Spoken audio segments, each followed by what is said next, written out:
Shalom, selamat pagi, salam berjumpa kembali dalam Renungan Harian Toraya edisi Jumat tanggal 3 Juli 2026. Di mana pada pagi yang indah ini kita akan membaca dan merenungkan firman Tuhan bersama Jemaat Gereja Toraja Bogor. Firman Tuhan yang kita akan baca dan renungkan terambil dari 2 Raja-Raja, pasalnya yang keempat, ayatnya yang ke-8 sampai dengan 17. Tetapi Bapak dan Ibu yang kekasih dalam Tuhan, sebelum kita membaca dan merenungkan firman Tuhan, mari kita sama-sama berdoa memohon pertolongan kepada Bapa yang kekasih di surga. Kita berdoa. Bapa yang mulia, Bapa yang agung, di pagi yang indah ini kami datang mengucap syukur kepadamu, di mana kami boleh bangun dari tidur kami dengan tidak kekurangan sesuatu apapun.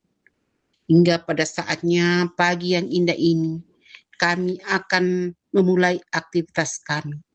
Tapi sebelum kami melalui aktivitas kami, ya Bapa di surga, kami terlebih dulu akan mengisi hati kami dengan firman-Mu yang akan kami baca dan merenungkan bersama-sama. Ya Bapa, kiranya marilah Engkau memperdengarkan firman-Mu itu kepada kami, dan tanamkanlah firman itu dalam setiap langkah kehidupan kami. Sehingga firman-Mu tidak berlalu begitu saja, tapi selalu mengambil tempat dalam setiap kehidupan kami. Bapa di surga, ampuni dosa dan kesalahan kami, layakkan kami untuk membaca dan merenungkan firman-Mu pada pagi ini, untuk sebelum menjalankan aktivitas.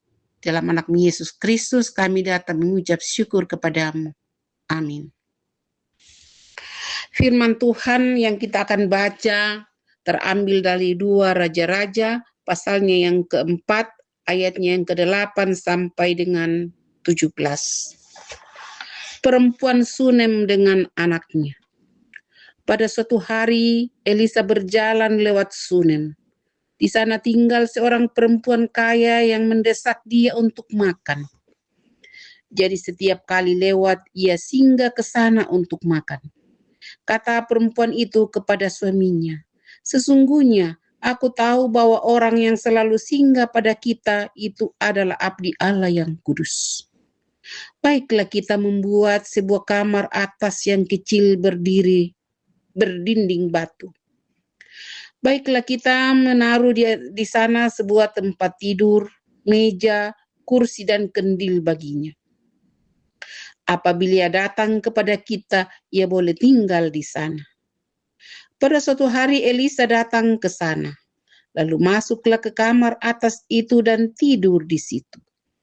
Kemudian ia berkata kepada Gehasi hambanya, "Panggillah perempuan Sunem itu." Gehasi pun memanggilnya. Dan perempuan itu berdiri di hadapannya. Elisa telah berkata kepada Gehasi, "Coba katakan kepadanya, sesungguhnya engkau telah sangat bersusah-susah untuk kami. Apa yang dapat kubuat bagimu? Adakah yang dapat kubicarakan tentang engkau kepada raja atau panglima tentara?" Jawab perempuan itu, "Aku tinggal di antara kaumku." Kemudian Elisa berkata, "Apakah yang dapat dibuat baginya?" Jawab Gehasi, "Sesungguhnya ia tidak mempunyai anak dan suaminya sudah tua." Kata Elisa, "Panggillah dia." Ia memanggilnya, lalu perempuan itu berdiri di pintu. Berkatalah Elisa, "Pada waktu seperti ini juga tahun depan engkau akan mendekap seorang anak laki-laki." Tetapi jawab perempuan itu, "Janganlah tuanku ya abdi Allah, janganlah berdusta kepada hambamu ini." Perempuan itu pun mengandung, lalu melahirkan seorang anak laki-laki pada waktu seperti itu, pada tahun berikutnya, sesuai dengan yang dikatakan Elisa kepadanya. Amin. Demikian bunyi firman Tuhan.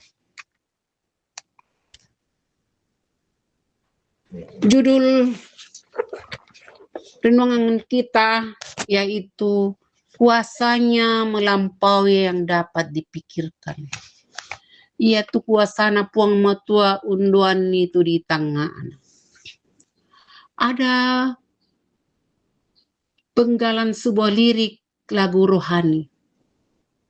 Tak terbatas kuasa-Mu Tuhan, semua dapat Kau lakukan.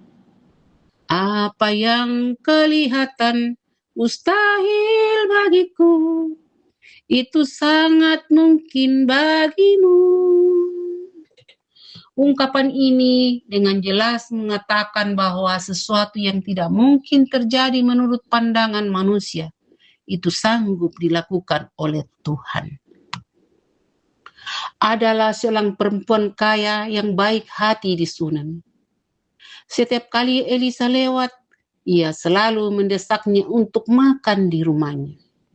Ia tahu bahwa Elisa adalah abdi Allah yang kudus.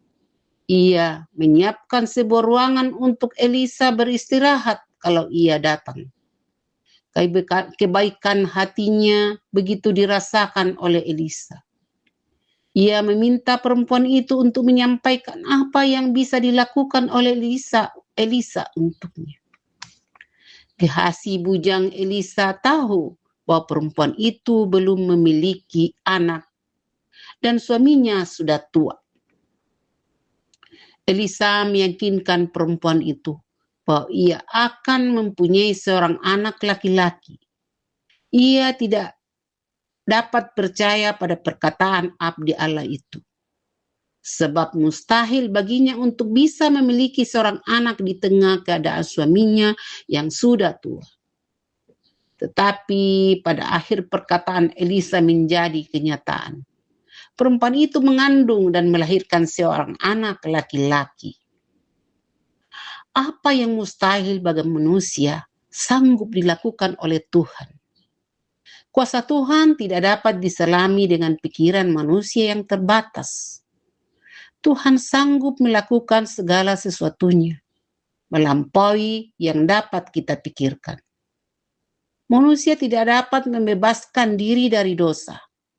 Namun Allah dalam Kristus Yesus mampu mengalahkan kuasa dosa dengan mengorbankan dirinya di kayu salib untuk menebus manusia yang berdosa.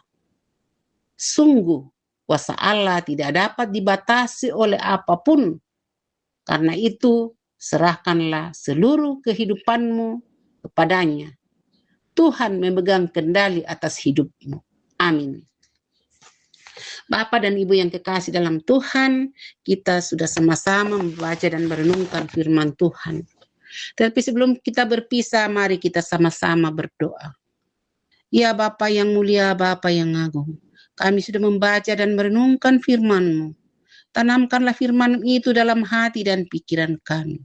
Biarlah setiap firman-Mu yang kami baca dan renungkan pada pagi ini, tanamkan dalam hati kami. Biarlah firman-Mu itu menjadi pedoman di kehidupan kami hari lepas hari. Bapa yang mulia, Bapa yang kuasa, sekali lagi kami mohon Tuhan, tanamkanlah firman-Mu itu. Biarlah menjadi pedoman kehidupan kami setiap saat di langkah kehidupan kami ini. Ampuni salah dan dosa kami. Layakkan kami senantiasa memuji dan memuliakan Engkau lewat pujian dan firman-Mu. Dalam anak Yesus Kristus Tuhan dan Juru Selamat kami datang mengucap syukur dan berterima kasih kepadamu. Amin. Bapa dan Ibu serta saudara yang kekasih dalam Tuhan, selamat berpisah, selamat berjumpa kembali di renungan yang akan datang. Amin.